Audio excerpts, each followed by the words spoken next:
what we have just learned. Tony, how big is this storm and how strong is this storm now? It is definitely more powerful. We just had the biggest pressure drop of the night from 958 down to 945 Sonica. That means we have a major Category 3 hurricane now, and we still have about 6 hours until landfall to further intensify this into a Category 4 storm, which is the official forecast now from the Hurricane Center. They believe that it's going to be 130.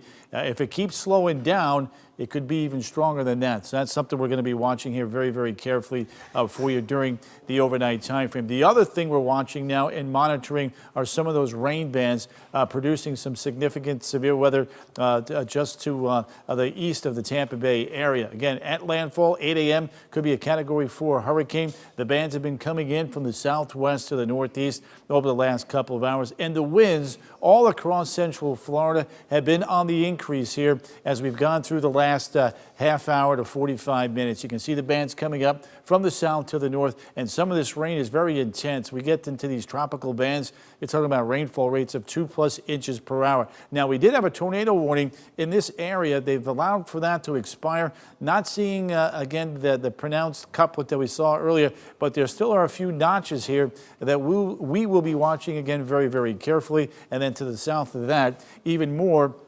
energy to keep an eye on near Arcadia, Placid Lakes, and back towards the Sebring area. So a lot going on there. The eye of Idalia now is moving off to the north-northeast. We've got winds 116 miles an hour pinging now on the south side of that eye. The north side of it right around 90 miles an hour. So a lot of energy working to the north, a lot of energy coming in over the peninsula tonight, and that means there's going to be wind, there's going to be severe weather, and there's going to be a lot of rain. With more on that, here's Cam.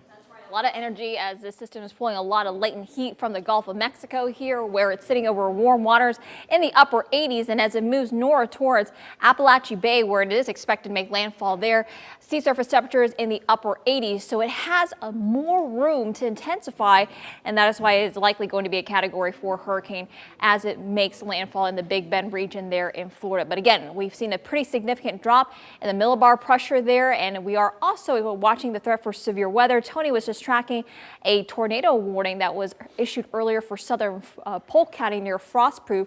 That has since been allowed to expire, but we could see more as we go throughout the morning. We have that tornado threat, a tornado warning for Marion, Sumter, and Lake counties till about 6 o'clock in the morning. Tornado threat for today will be the greatest for areas I-4 on westward, where we could see several tornadoes off to the east here in Osceola and Brevard County. Could see a few. The threat not nearly as high. And as we are seeing these bands move in, we are expecting some pretty significant rainfall for our western counties, anywhere between 5 to 7 inches of rain for western Marion as well as Sumter and even western Lake counties. In the Orlando metro, about 3 to 5. You can see lower amounts there along the coast. So as we break down your timeline, we are expecting Idalia to make landfall this morning, bring heavy rain, and we're also tracking severe thunderstorms. Meteorologist Kellyanne Klass and Eric Burris will be taking over momentarily, tracking out this potential for severe weather.